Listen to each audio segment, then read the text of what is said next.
This is Floral City. It's a place where you can relax and just be exactly who you are. There are no dress codes here. There's no status quos to stress you out. It's actually like stepping back into yesterday. Trees blowing in the breeze, the flowers on the porch boxes of the historic homes, and our come on in attitude and friendliness make this place of Floral City graceful, laid back, and beautiful. It's a hidden treasure of Florida's nature coast. Here in Floral City, we might be a small town, but we have old things to new things, barbecue to beauty, flowers to fishing, rails to trails, and fine arts to frog legs. We've got just a little bit of everything here in Floral City. It's our historic country culture.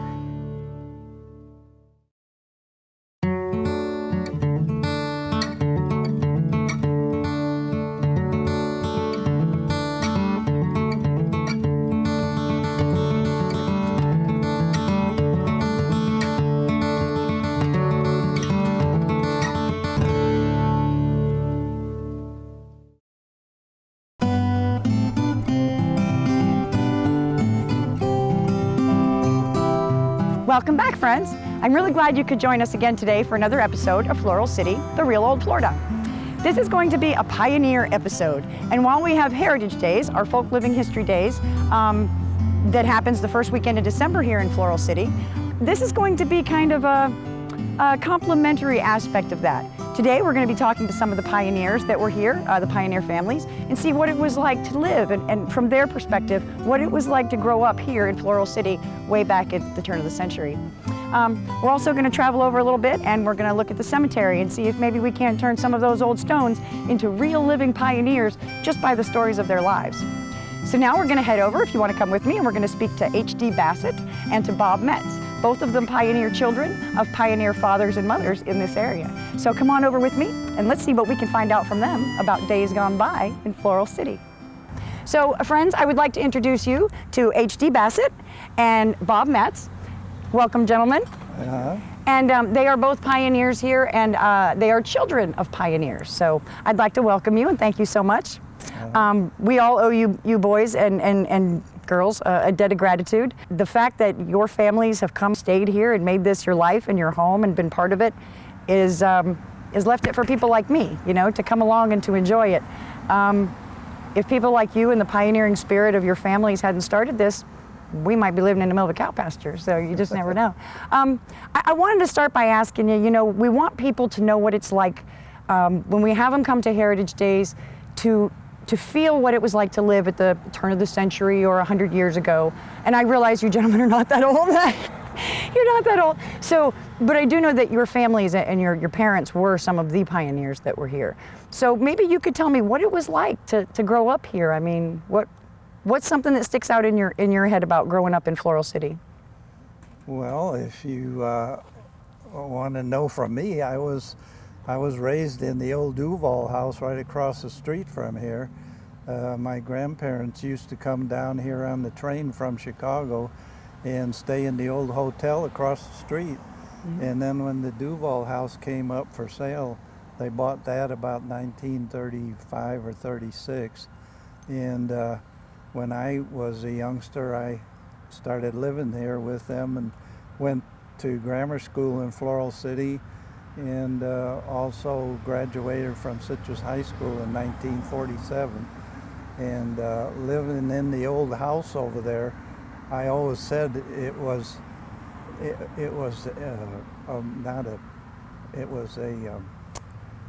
a privilege to grow up in that old house, but I always said it wasn't a pleasure because of all the inconvenience we had at the time with a pump and an outhouse and no running water.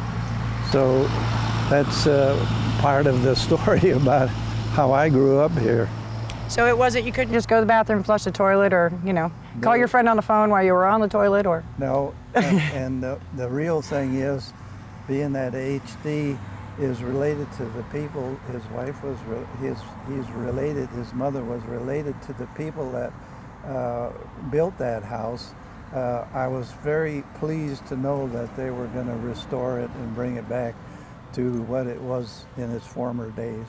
Yes, that house definitely has a feeling, and you can feel the history in that house. And I'm excited to see it redone. I'm sure you guys are, absolutely. I am, yes. And as you mentioned, Mr. Bassett, you are the great-great-grandson That's correct. of John Paul Formey Duval, and he was one of our early settlers here, one of the first, I believe, correct? The 1850s, 60s? 1960s. He came down from Ocala.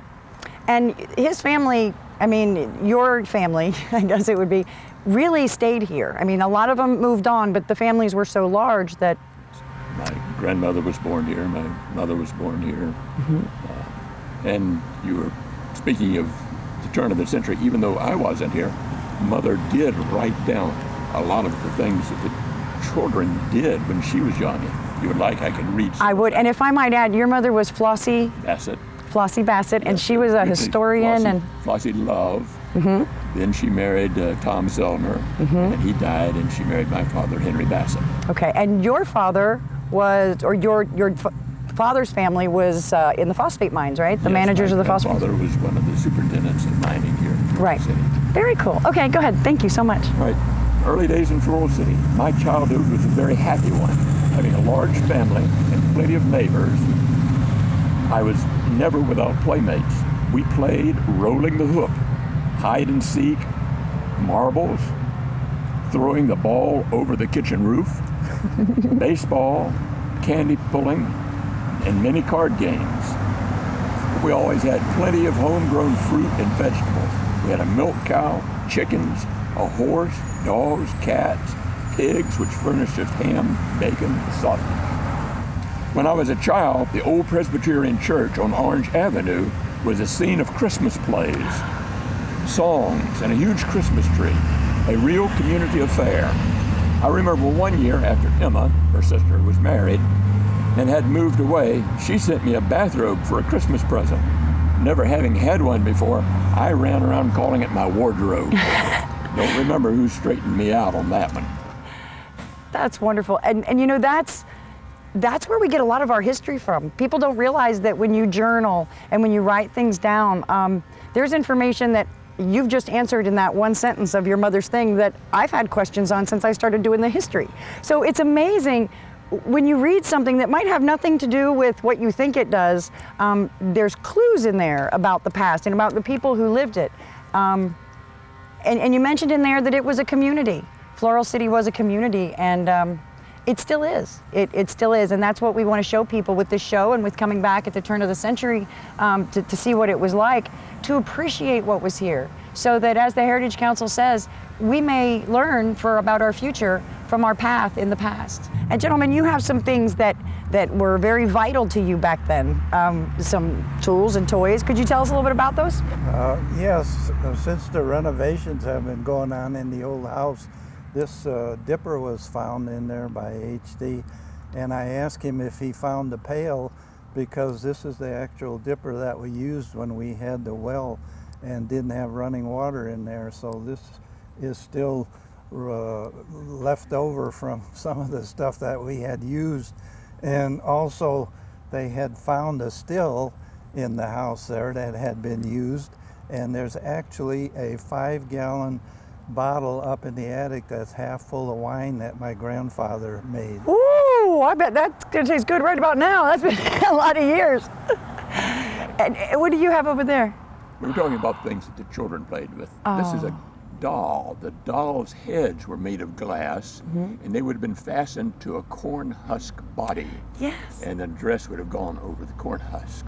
They're quite fragile, and obviously this one has been broken, but that was the type of doll they had. They did not have plastics available in those days. Right, yeah. Marbles was another game that the children played, and still play today. Marbles were also used to sharpen razors.